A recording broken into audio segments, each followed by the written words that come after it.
नमो भगवते वासुकी नाथाय नमः। ओम शेष नागाय नमः। आप सभी श्रोताओं को नाग पंचमी पर्व की हार्दिक शुभकामनाएं। आज कथा श्रवण से पहले हम सभी नाग देवताओं का ध्यान करते हैं, जो सृष्टि की रक्षा करने वाले पाताल लोक के अधिपति भगवान शिव के गले और भुजाओं के आभूषण हैं। हे अनंत, वासुकी, तक्षक, करकोटक, पद्म, महापद्म, शंख, कुलिक और अन्य सभी नागों, यदि हमारे वचनों, कर्मों या विचारों से कोई भूल हो गई हो, कोई अपराध हो गया हो, तो हम आपसे क्षमा याचना करते हैं। हे नाग देवता, आप सदा हमारे कुल की रक्षा करें, सब दोष दूर करें और हमारे जीवन में सुख समृद्धि की वर्षा करें। प्रिय श्रोताओं, आज हम श्रावण मास के शुक्ल पक्ष की पंचमी तिथि पर श्रद्धा और भक्ति से परिपूर्ण होकर नाग पंचमी व्रत की कथाओं का पावन श्रवण करने जा रहे हैं। और कथाओं का शुभारंभ हम नागेश्वर ज्योतिर्लिंग की दिव्य महिमा से करेंगे, जो स्वयं भगवान शिव द्वारा नागों की रक्षा के लिए स्थापित किया गया था। ये वही पवित्र स्थान है जहां भगवान शिव ने सर्पदंश से पीड़ित भक्त की पुकार सुनकर स्वयं प्रकट होकर जीवन दान दिया और नागों को अपना अभिषेक रूप में स्वीकार किया। नागेश्वर ज्योतिर्लिंग का ये दिव्य स्मरण हमें सिखाता है कि शिव और नागों का संबंध केवल प्रतीकात्मक नहीं बल्कि गहरा आध्यात्मिक और कर्म बंधन से भी जुड़ा है। नाग पंचमी केवल एक व्रत या परंपरा नहीं है, यह एक संदेश है कि हमें प्रकृति की हर जीवात्मा का आदर करना चाहिए, चाहे वह भूमिगत हो या आकाशगामी। यह व्रत परिवार की रक्षा, संतानों की दीर्घायु और कुल परंपरा की शुद्धता के लिए किया जाता है। यह व्रत हमें ये भी सिखाता है कि अहंकार, हिंसा और अपवित्र जीवन शैली सर्पदोष का कारण बन सकती है, जिसे श्रद्धा, क्षमा और सेवा से ही शांत किया जा सकता है। प्राचीन समय की बात है, दारुका नाम की एक प्रसिद्ध राक्षसी थी, जो देवी पार्वती जी से वरदान प्राप्त कर अहंकार में चूर रहती थी। उसका पति दारुक महान बलशाली राक्षस था। उसने बहुत से राक्षसों को अपने साथ लेकर समाज में आतंक फैलाया हुआ था। वह यज्ञ, हवन आदि शुभ कर्मों को नष्ट करता हुआ संत महात्माओं का संहार किया करता। वह प्रसिद्ध धर्मनाशक राक्षस था। पश्चिमी समुद्र के किनारे सभी प्रकार की संपदाओं से भरपूर 16 योजन विस्तार पर उसका एक वन था, जिसमें वह निवास करता था। दारुका जहाँ भी जाती थी, वृक्षों और विविध उपकरणों से सुसज्जित वह वन भूमि अपने विलास के लिए साथ साथ ले जाती। महादेवी पार्वती ने उस वन की देखभाल का दायित्व दारुका को ही सौंपा था, जो कि उनके वरदान के प्रभाव से उसके ही पास रहता था। उससे पीड़ित आम जनता ने एक बार महर्षि और के पास जाकर अपना कष्ट सुनाया। शरणागतों की रक्षा का धर्म पालन करते हुए महर्षि और ने राक्षसों को श्राप दे दिया। उन्होंने कहा, जो राक्षस इस पृथ्वी पर प्राणियों की हिंसा और यज्ञों का विनाश करेगा, उसी समय वह अपने प्राणों से हाथ धो बैठेगा। महर्षि और द्वारा दिए गए श्राप की सूचना जब देवताओं को पता चली, तब उन्होंने दुराचारी राक्षसों पर चढ़ाई कर दी। राक्षसों पर भारी संकट आ पड़ा। यदि वे युद्ध में देवताओं को मारते हैं तो श्राप के कारण स्वयं मर जाएंगे, और यदि उन्हें नहीं मारते हैं तो पराजित होकर स्वयं ही भूख मर जाएंगे। उस समय दारुका ने राक्षसों को सहारा दिया और भवानी के वरदान का प्रयोग करते हुए वह संपूर्ण वन को लेकर समुद्र में जा बसी। इस प्रकार राक्षसों ने धरती को छोड़ दिया और निर्भयता पूर्वक समुद्र में निवास करते हुए वहां भी प्राणियों को सताने लगे। एक बार धर्मात्मा और सदाचारी सुप्रिय नामक शिव भक्त वैश्य था। जब वह नौक पर सवार होकर समुद्र में जलमार्ग से कहीं जा रहा था, उस समय दारुक नामक एक भयंकर बलशाली राक्षस ने उस पर आक्रमण कर दिया। राक्षस दारुक ने सभी लोगों सहित सुप्रिय का अपहरण कर लिया और अपनी पुरी में ले जाकर उसे बंदी बना लिया। क्योंकि सुप्रिय शिव जी के अनन्य भक्त थे, इसलिए वह हमेशा शिव जी की आराधना में तन्मयता से लगे रहते थे। यहाँ तक कि कारागार में भी उनकी आराधना बंद नहीं हुई और उन्होंने अपने अन्य साथियों को भी शिव जी की पूजा के प्रति जागरूक कर दिया और वे सभी शिव भक्त बन गए। इस प्रकार कारागार में शिव भक्ति का ही बोलबाला हो गया। इधर जब इसकी सूचना राक्षस दारुक को मिली तो वह क्रोध में उबल उठा। उसने देखा कारागार में सुप्रिय ध्यान लगाए बैठा है, तो उसे डांटते हुए बोला, वैश्य, तू आंखें बंद करके मेरे विरुद्ध कौन सा षड्यंत्र रच रहा है। वह जोर जोर से चिल्लाता हुआ सुप्रिय को धमका रहा था, लेकिन उन पर कुछ भी प्रभाव नहीं पड़ा। घमंडी राक्षस दारुक ने अपने अनुचरों को आदेश दिया कि इस शिव भक्त को मार डालो। अपनी हत्या के भय से भी सुप्रिय नहीं डरे और वह भयारी संकट मोचक भगवान शिव को पुकारने में ही लगे रहे कि देव, आप ही हमारे सर्वस्व हैं, आप ही मेरे जीवन और प्राण हैं। इस प्रकार सुप्रिय वैश्य की प्रार्थना को सुनकर भगवान शिव एक बिल से प्रकट हो गए। उनके साथ ही 4 दरवाजों का एक सुंदर मंदिर भी प्रकट हुआ। उस मंदिर के मध्य भाग में एक दिव्य ज्योतिर्लिंग प्रकाशित हो रहा था तथा शिव परिवार के सभी सदस्य भी उसके साथ साथ विद्यमान थे। वैश्य सुप्रिय ने शिव परिवार सहित उस दिव्य ज्योतिर्लिंग का दर्शन किया और पूजन किया। सुप्रिया के पूजन से प्रसन्न भगवान शिव ने स्वयं पाशुपता लेकर प्रमुख राक्षसों को और उनके अनुचरों को तथा उनके सारे संसाधनों अस्त्र शस्त्रों को नष्ट कर दिया। लीला करने के लिए स्वयं शरीर धारण करने वाले भगवान शिव ने अपने भक्त सुप्रिया आदि की रक्षा करने के बाद उस वन को भी यह वरदान दिया कि आज से इस वन में ब्राह्मण, क्षत्रिय, वैश्य तथा शूद्र इन चारों वर्णों के धर्मों का पालन किया जाएगा। इस वन में शिव धर्म के प्रचारक श्रेष्ठ ऋषि मुनि ही निवास करेंगे और यहाँ तामसिक दुष्ट राक्षसों के लिए या इस प्रकार की प्रवृत्तियों के लिए कोई स्थान नहीं होगा। राक्षसों पर आए इस भारी संकट को देखकर राक्षसी दारुका ने दीन भाव से देवी पार्वती की स्तुति की। उसकी प्रार्थना से प्रसन्न माता पार्वती ने पूछा, बताओ मैं तेरा कौन सा प्रिय कार्य करूं? तब दारुका ने कहा, माँ आप मेरे कुल की रक्षा करें। तब देवी पार्वती ने उसके कुल की रक्षा का आश्वासन देते हुए भगवान शिव से कहा, नाथ आपकी कही हुई बात इस युग के अंत में सत्य होगी, तब तक ये तामसिक सृष्टि भी चलती रही, ऐसा मेरा विचार है। फिर माता पार्वती शिव जी से आग्रह करती हुई बोली कि प्रभु मैं भी तो आपके आश्रम में रहने वाली हूँ, आपकी ही हूँ, इसलिए मेरे द्वारा दिए गए वचन को भी आप प्रमाणित करें। ये राक्षसी दारुका राक्षसियों में बलिष्ठ मेरी ही शक्ति तथा देवी है, इसलिए ये राक्षसों के राज्य का शासन करेगी और यह राक्षसों की पत्नियां अपने राक्षस पुत्रों को पैदा करेगी जो मिलजुल कर इस वन में निवास करेंगे, ऐसा मेरा विचार है। माता पार्वती के इस प्रकार के आग्रह को सुनकर भगवान शिव ने उनसे कहा, प्रिय तुम मेरी भी बात सुनो। मैं भक्तों का पालन और उनकी सुरक्षा के लिए प्रसन्नता पूर्वक इस वन में निवास करूंगा। जो मनुष्य वर्णाश्रम धर्म का पालन करते हुए श्रद्धा भक्ति पूर्वक मेरा दर्शन करेगा वह चक्रवर्ती राजा बनेगा। कलयुग के अंत में तथा सतयुग के प्रारंभ में महासेन का पुत्र वीरसेन राजाओं का महाराज होगा। वह मेरा परम भक्त तथा बड़ा पराक्रमी होगा। जब वह इस वन में आकर मेरा दर्शन करेगा उसके बाद वह चक्रवर्ती सम्राट हो जाएगा। इसके बाद बड़ी बड़ी लीलाएं करने वाले शिव पार्वती जी ने आपस में हास विलास की बातें की और वहीं पर स्थित हो गए। इस प्रकार शिव भक्तों के प्रिय ज्योतिर्लिंग स्वरूप भगवान शिव नागेश्वर कहलाए और देवी पार्वती भी नागेश्वरी के नाम से विख्यात हुई। इस प्रकार शिव ज्योतिर्लिंग के रूप में प्रकट हुए हैं जो तीनों लोकों की कामनाओं को पूर्ण करने वाले हैं। नागेश्वर ज्योतिर्लिंग के दर्शन करने के बाद जो मनुष्य उसकी उत्पत्ति और महात्म्य संबंधी कथा को सुनता है वह समस्त पापों से मुक्त हो जाता है तथा संपूर्ण भौतिक और आध्यात्मिक सुखों को प्राप्त करता है तथा उसके सर्प दोष आदि सभी दोष भी दूर हो जाते हैं। सभी प्रेम से बोलिए नागेश्वर ज्योतिर्लिंग की जय। अब सुनिए नाग पंचमी व्रत की मुख्य कथा। नाग पंचमी की प्राचीन कथा के अनुसार प्राचीन काल में एक सेठ जी के 7 पुत्र थे। सातों का विवाह हो चुका था। सबसे छोटे पुत्र की पत्नी श्रेष्ठ चरित्र की विदुषी और अत्यंत सुशील थी, किंतु उसका कोई भाई नहीं था, इसलिए उसका अपने मायके भी जाना नहीं हो पाता था। एक दिन बड़ी बहू ने घर लीपने को पीली मिट्टी लाने के लिए सभी बहुओं को साथ चलने को कहा तो सभी टोकरी और खुरपी लेकर मिट्टी खोदने चलने लगी। जब वह मिट्टी खोद रही थी तभी वहां एक सर्प निकला जिसे बड़ी बहू खुरपी से मारने लगी। ये देखकर छोटी बहू ने उसे रोकते हुए कहा, दीदी इसे मत मारो, ये बेचारा तो निरपराध है। ये सुनकर बड़ी बहू ने उसे नहीं मारा। तब सर्प एक ओर जा बैठा और फिर छोटी बहू ने उससे कहा, हम अभी लौट कर आती हैं, तुम यहाँ से कहीं मत जाना। ऐसा कहकर वह सबके साथ मिट्टी लेकर घर चली गई और फिर वहाँ कामकाज में फंसकर सर्प को जो वचन दिया था उसे भूल गई। दूसरे दिन जब वह बात उसे याद आई तो वह सबको साथ लेकर एक बार फिर वहाँ पहुँची और क्या देखती है कि सर्प तो अभी भी उसी जगह पर बैठा है जहाँ वह उसे कल छोड़कर गई थी। ये देखकर बोली, सर्प भैया नमस्कार। तो सर्प कहने लगा, तू भैया कह चुकी है ना, इसलिए तुझे छोड़ देता हूँ, नहीं तो झूठी बात कहने के कारण मैं तुझे अभी डस लेता। तब वह बोली, भैया मुझसे भूल हो गई, मुझे क्षमा कर दो। सर्प बोला, अच्छा ठीक है, तू आज से मेरी बहन हुई और मैं तेरा भाई, अब तुझे जो मांगना हो तू मांग ले। तब वह बोली, मेरा कोई भैया नहीं है, अच्छा हुआ जो तू मेरा भाई बन गया। फिर कुछ दिन बीतने पर वह सर्प एक दिन मनुष्य का रूप धरकर छोटी बहू के ससुराल पहुंच गया और कहने लगा कि मेरी बहन को भेज दो।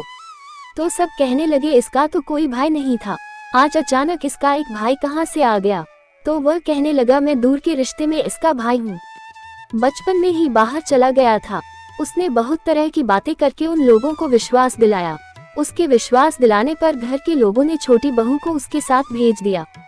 चलते चलते बीच मार्ग में उसने बताया कि बहन मैं वही सर्प हूँ, याद आया तुम्हें, इसलिए तो डरना नहीं, और हाँ जहाँ चलने में कठिनाई हो वहाँ मेरी पूंछ पकड़ लेना। ऐसा कहकर वह मनुष्य से एक बार फिर सर्प में बदल गया और फिर छोटी बहू ने उसके कहे अनुसार वैसा ही किया। इस तरह वह उसके घर पहुंच गई। वहां के धन ऐश्वर्य को देखकर वह हैरान रह गई। बहुत दिन तक वह वही रही। उसकी खूब आवभगत हुई। एक दिन सर्प की माता ने उससे कहा, बेटी, मैं एक काम से बाहर जा रही हूँ, तू अपने भाई को ठंडा दूध पिला देना। उसे यह बात ध्यान नहीं रही और उसने जल्दबाजी में गर्मा गर्म दूध अपने भाई को पिला दिया, जिससे उसका मुख बुरी तरह जल गया। ये देखकर सर्प की माता बहुत क्रोधित हुई, परंतु सर्प के समझाने पर चुप हो गई। तब उस सर्प ने कहा कि अब बहन को उसके घर भेज देना चाहिए। तब सर्प और उसके पिता ने छोटी बहू को बहुत सारा धन, सोना, चांदी, हीरे, मोती, जवाहरात, वस्त्र, आभूषण देकर उसके घर पहुंचवा दिया। इतना ढेर सारा धन देखकर अब तो बड़ी बहू ने ईर्ष्या में भरकर उससे कहा, लगता है तुम्हारा भाई तो बड़ा धनवान है। अरे तुझे तो उससे और भी अधिक धन लाना चाहिए था। सर्प अभी भी द्वार पर खड़ा था। जब उसने सुना तो सारी वस्तुएं सोने की लाकर अपनी बहन को दे दी।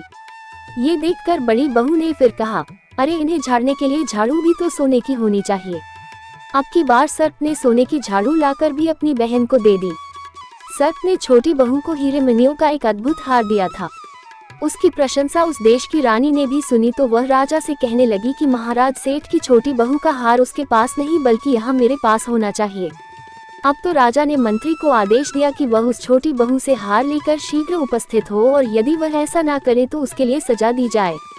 महाराज का आदेश था तो मंत्री को तो मान नहीं था। मंत्री ने सेठ जी के घर जाकर कहा, सेठ जी, महारानी जी छोटी बहू का हार पहनना चाहती हैं, अपनी बहू से हार लेकर मुझे दे दो। सेठ जी ने मारे डर के छोटी बहू से हार मंगाकर मंत्री को दे दिया। ये बात छोटी बहू को इस बार बहुत बुरी लगी और उसने अपने सर्प भाई को याद किया और उसे घर आने के लिए प्रार्थना करने लगी कि भैया, रानी ने मेरा हार छीन लिया है, तुम कुछ ऐसा करो कि जब वह हार उसके गले में रहे तब तक के लिए सर्प बन जाए और जब वह मुझे वापस कर दे तो वही हार हीरे और मणियों का हो जाए। सर्प ने ठीक वैसा ही किया। इधर राजमहल में जैसे ही रानी ने वह हार पहना तो वह सर्प का बन गया। ये देखकर रानी मारे डर के चीख पड़ी और रोने लगी। ये सब देखकर राजा ने सेठ जी के पास खबर भिजवाई कि छोटी बहू को तुरंत भेजो। सेठ जी डर गए कि अब तो राजा ना जाने क्या करेगा। वह स्वयं अपनी छोटी बहू को साथ लेकर राजमहल में उपस्थित हो गए। तब राजा ने छोटी बहू से पूछा, तूने क्या जादू किया है? मैं तुझे अभी दंड दूंगा।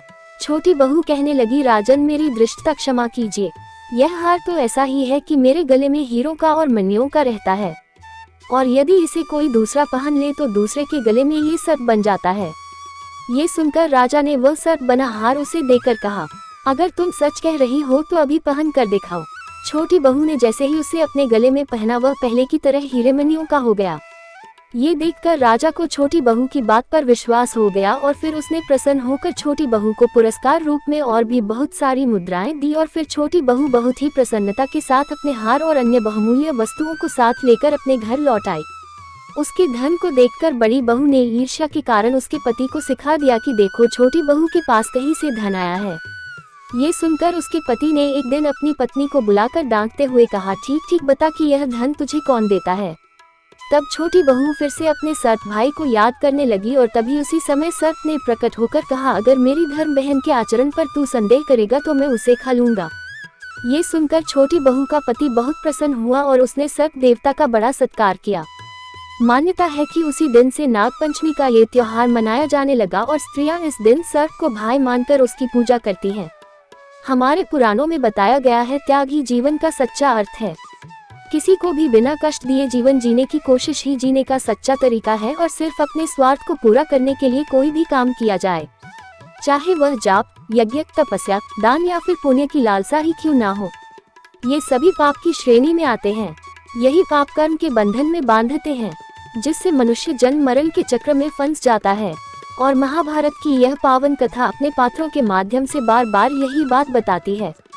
फिर चाहे वह प्रसंग नाग माता कदू का हो, जिसमें उन्होंने सिर्फ अपनी सौतेली बहन विनीता को नीचा दिखाने के लिए नागों से छल करने को कहा था, या फिर यह कथा राजा परीक्षित के उस पाप की हो जिसमें उन्होंने साधना में बैठे ऋषि के गले में मरा हुआ सांप डाल दिया, या फिर यह कथा तक्षक नाग की ही क्यों ना हो जिसने हर संभव प्रयास कर लिए कि वह राजा परीक्षित को दिसे तो कोई उन्हें बचा ना पाए और तक्षक के इसी दुस्साहस के कारण शोक में डूबे हुए राजा जन्मेजय क्रोधित हो उठे और उन्होंने सिर्फ एक नाग से बदला लेने के सारी नाग जाति को ही अपना शत्रु मान लिया। हस्तिनापुर में बनी विशाल यज्ञ वेदी में जो बदले की आग जल रही थी उसमें नाग आकर गिरने लगे। इससे बड़ा ही विध्वंसक धुआं उठकर आकाश पर छाने लगा। तक्षक ने ये सब देखा और सुना तो घबराकर देवराज इंद्र की शरण में चला गया।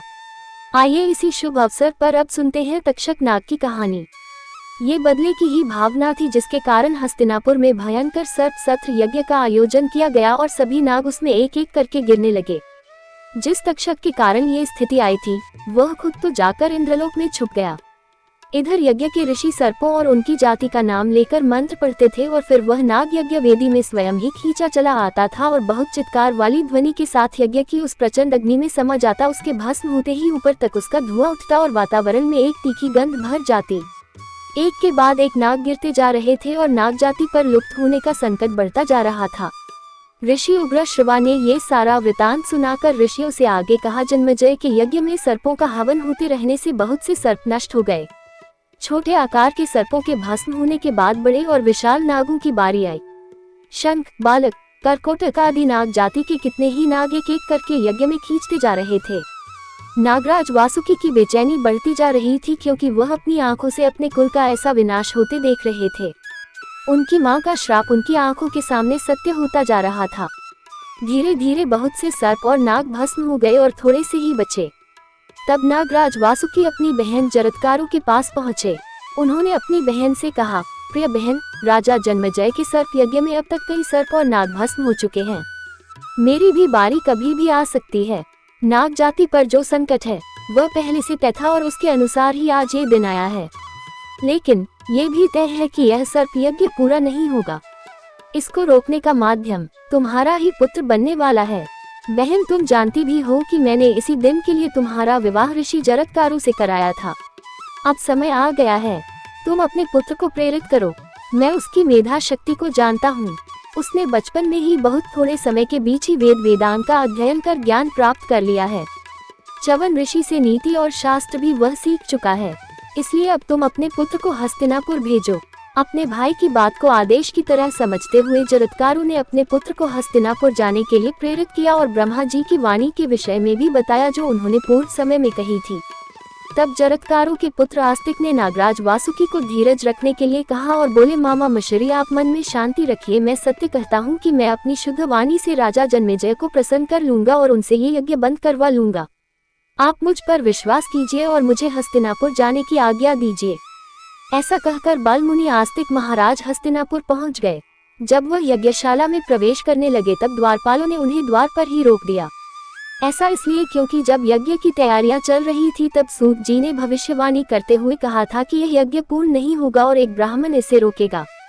ये सुनकर राजा जन्मेजय ने आदेश दिया था कि यज्ञ शुरू हो जाए तो उसके बाद किसी को भी बिना मेरी आज्ञा के यज्ञशाला में प्रवेश करने की अनुमति न मिले। तब आस्तिक महाराज वही द्वार पर खड़े होकर मधुर वाणी में यज्ञ की स्तुति करने लगे। बचपन में उनका स्वर इतना शुद्ध, उच्चारण बिल्कुल स्पष्ट और वाणी इतनी मीठी थी जो सर्प यज्ञ के उस नकारात्मक माहौल में भी हृदय बदलने वाली बन गई। उनकी यज्ञ स्तुति से प्रभावित होकर राजा जन्मेजय ने आस्तिक महाराज को यज्ञ मंडप में आने की अनुमति दे दी। आस्तिक मुनि की स्तुति से राजा सभासद ऋत्वज मुनि सभी बहुत प्रसन्न हुए। राजा ने कहा, ये भले ही बालक है लेकिन इसकी प्रतिभा इसे अनुभवी वृद्ध बनाती है। मैं इसे वर देना चाहता हूँ। इस पर राजा के सभासदों ने कहा, राजन, आपका यह विचार बहुत उत्तम है। वैसे भी यह ब्राह्मण है, इतना ही काफी है। ब्राह्मण बालक भी हो तो भी राजाओं के लिए सम्मान ही होता है, और फिर अगर विद्वान हो तब तो कहना ही क्या। राजा के मन में अगर ब्राह्मण को कुछ देने का विचार आया है तो उन्हें देना ही चाहिए। ऐसे में अच्छा हो कि आप इस बालक को इसकी मुंह मांगी वस्तु दे दें। तब राजा जन्मेजय ने कहा, ठीक है, आप लोग मेरा ये कर्म प्रयत्न करके जल्दी से जल्द पूरा करवाएं और तक्षक नाग भी आकर इस यज्ञ में आ गिरे क्योंकि वही मेरा प्रधान शत्रु है। तब ऋत्वज मुनियों ने बताया कि तक्षक इस यज्ञ की बात सुनकर इंद्रदेव की शरण में चला गया है और इसलिए उनके अभय वचन के कारण ही वह मंत्रों से प्रभावित नहीं हो रहा। तब राजा ने कहा कि आप लोग बार बार शक्तिशाली मंत्र पढ़कर तक्षक को बुलाएं और इंद्र को भी साथ में बुला लें। तक्षक ने ये सुना तो वह इंद्र के चारों ओर जाकर लिप्त गया और मंत्रों के प्रभाव में उनके साथ ही यज्ञ वेदी की ओर खींचने लगा। ऋत्वजों ने देखा कि इंद्रदेव को जकड़े हुए तक्षक ऊपर आकाश में यज्ञ वेदी के ऊपर आ गया है और अग्नि की तरफ खींचा जा रहा है। इंद्र ऐसे भयानक यज्ञ को देखकर घबरा गए और इससे बचने का मार्ग खोजने लगे, लेकिन मंत्र के प्रभाव में असफल रहे। फिर वह तक्षक को छोड़कर चले गए। तब ब्राह्मणों ने कहा, राजन, आपकी इच्छा के अनुसार अब तक्षक यज्ञ में भस्म होने ही वाला है, आपका मनोरथ पूर्ण होने ही वाला है, इसलिए अब आप इस बाल मुनि को उसका मनचाहा वर दे सकते हैं। ये सुनकर राजा जन्मेजय बाल मुनि आस्तिक महाराज की ओर मुड़े और उनसे बोले, हे बाल मुनि, मैं प्रसन्नता से आपको वर देना चाहता हूँ, इसलिए आप जो इच्छा हो वह प्रसन्नता से मांग सकते हैं। मैं कठिन से कठिन वर भी आपको दूंगा। आस्तिक मुनि ने इसी अवसर का लाभ उठाया और पहले तो हाथ जोड़कर तक्षक को आकाश में ही स्थिर कर दिया ताकि वह अग्नि की ओर न खींचा चला आए। फिर बोले, राजन, आप मुझे यह वर दीजिए कि आपका ये यज्ञ इसी समय से बंद हो जाए और इसमें गिरने वाले सर्पनाग अब बच जाए। इस पर राजा जन्मेजय अप्रसन्न हो गए और बोले कि बाल मुनि, आप मुझसे धन, स्वर्ण, गौ, भूमि आदि कुछ भी इच्छा अनुसार मांग सकते हैं, लेकिन इस यज्ञ को बंद मत कराए। आस्तिक मुनि ने कहा, राजन, मैं तो ऐसा कुछ भी नहीं चाहता हूँ, मैं बस इतना चाहता हूँ कि मेरे द्वारा मेरे मातृ कुल अर्थात नाग कुल का इतना कल्याण हो जाए और मैं उनके लिए ही आपका ये यज्ञ बंद कराना चाहता हूँ। जन्मेजय ने कई बार आस्तिक महाराज से उनकी मांग बदलने के लिए कहा, लेकिन बाल मुनि ने हर बार यही मांग दोहराई। तब ब्राह्मणों, ऋत्विज मुनि और वेदों को जानने वाले विद्वान सदस्य भी एक स्वर में कहने लगे, राजन, इस बालक को वह मिलना चाहिए जो यह मांग रहा है, क्योंकि राजा ने भी कठिन से कठिन वर देने का वचन जो दे रखा है। उग्रश्वा ऋषि ने शौनक जी को संबोधित करते हुए कहा। सभासदों के बार बार कहने पर राजा जन्मेजय को वही करना पड़ा जो बाल मुनि कह रहे थे। तब राजा ने कहा, अच्छा, आस्तिक जी की जो इच्छा रीति से स्वागत करते हुए उनका सत्कार किया गया। राजा ने उन्हें अन्य दान भी दिए और उनसे कहा, अब आप मेरे अश्वमेध यज्ञ के अनुष्ठान में भी जरूर पधारिएगा। आस्तिक मुनि ने इस आमंत्रण पर प्रसन्नता जाहिर की और फिर घर पहुंचकर नाग यज्ञ के बंद होने का शुभ समाचार नागराज वासुकी और माता जरत्कारु को कह सुनाया। उस समय वासुकी नाग की सभा सर्प सत्र में बचे हुए नागों से भरी हुई थी। आस्तिक महाराज पर सभी सर्प अपना प्रेम और स्नेह लुटा रहे थे और अब सब ने आस्तिक महाराज पर एक से एक वरदानों की झड़ी लगा दी। उन्होंने कहा, बेटा, तुमने हमारा कल्याण किया है, इसलिए अब तुम हमसे कोई वर मांगो, जो भी तुम्हारा प्रिय कार्य हो वह हमें जरूर बताओ, हम उसे अवश्य करेंगे। तब आस्तिक मुनि ने कहा, हे नागलोक में जो ब्राह्मण अथवा कोई दूसरा मनुष्य प्रसन्न मन से इस धर्म में उपाख्यान का पाठ करे, उसे आप लोगों से कोई भय ना हो। ये सुनकर सभी सर बहुत प्रसन्न हुए और अपने भांजे से बोले, त्रिवत्स, तुम्हारी यह कामना पूर्ण हो। जो कोई असित आर्तिमान और सुनीत मंत्र का दिन अथवा रात के समय स्मरण करेगा, उसे सर्पों से कोई भय नहीं होगा। जो कोई इस मंत्र अथवा इसके भाव जरत्कारु ऋषि से, जरत्कारु नामक नाग कन्या के जो आस्तिक नाम के यशस्वी ऋषि उत्पन्न हुए और जिन्होंने सर्प सत्र में सर्पों की रक्षा की थी, उनका मैं स्मरण कर रहा हूँ। महाभाग्यवान सर्पों, तुम लोग मुझे मत डसो। महाविष्धर सर्प, तुम चले जाओ, तुम्हारा कल्याण हो। अब तुम जाओ। जन्म विजय के यज्ञ की समाप्ति में आस्तिक को तुमने जो वचन दिया था उसका स्मरण करो। जो सर्प आस्तिक के वचन की शपथ सुनकर भी नहीं लौटेगा, उसके फन के शीशम के फल के समान सैकड़ों टुकड़े हो जाएंगे। नागों ने यह वरदान आस्तिक महाराज को दिया और इस तरह धरती के प्राणियों को सर्पों के भय से मुक्त कर दिया। ऋषि उग्रश्वा जी ने आगे कहा, विप्रवर शौनक जी, उस समय वहां आए हुए प्रधान नाग राजाओं के इस प्रकार कहने पर महाराज आस्तिक को बड़ी प्रसन्नता हुई। इस तरह सर्प सत्र से नागों का उद्धार करके द्विज श्रेष्ठ धर्मात्मा आस्तिक ने विवाह करके पुत्र पौत्र आदि उत्पन्न किए और समय आने पर मोक्ष भी प्राप्त कर लिया। इस प्रकार मैंने आपसे आस्तिक के उपाख्यान का जैसा वर्णन किया है, उसका पाठ कर लेने पर कहीं भी सर्पों से भय नहीं होता। ब्राह्मण भृगुवंश शिरोमणि आपके पूर्वज प्रमति ने अपने पुत्र रू के पूछने पर जिस प्रकार आस्तिक को उपाख्यान कहा था और जिस प्रकार मैंने भी सुना था, उसी प्रकार विद्वान महात्मा आस्तिक के मंगलमय चरित्र का मैंने शुरू से ही वर्णन किया है। आस्तिक महाराज का ये धर्म में उपाख्यान पुण्य की वृद्धि करने वाला है। काम, क्रोध आदि शत्रुओं का दमन करने वाले ब्राह्मण, इस तरह राजा जन्मेजय के सर्प सत्र यज्ञ का अंत हुआ और जन्मेजय का भी नाम लेने पर लोगों को सर्पों से भय नहीं रहेगा, ऐसा विधान बना दिया गया। हिंसा और प्रतिहिंसा पर क्षमा ने विजय पाई, यही महाभारत की कथा का उद्देश्य है। ऋषि उग्रश्वा से राजा जन्मेजय के नाग यज्ञ प्रसंग का इस तरह से अद्भुत वर्णन सुनकर समस्त ऋषियों समेत शनक ऋषि बहुत प्रसन्न हुए। उन्होंने कहा, प्रियसूत नंदन, आपने बहुत विस्तार से हमें यह उपाख्यान सुनाया है जिससे हमें बड़ी प्रसन्नता हुई। ये थी नाग पंचमी के दिन सुनी जाने वाली कथाएं। जय हो भोलेनाथ।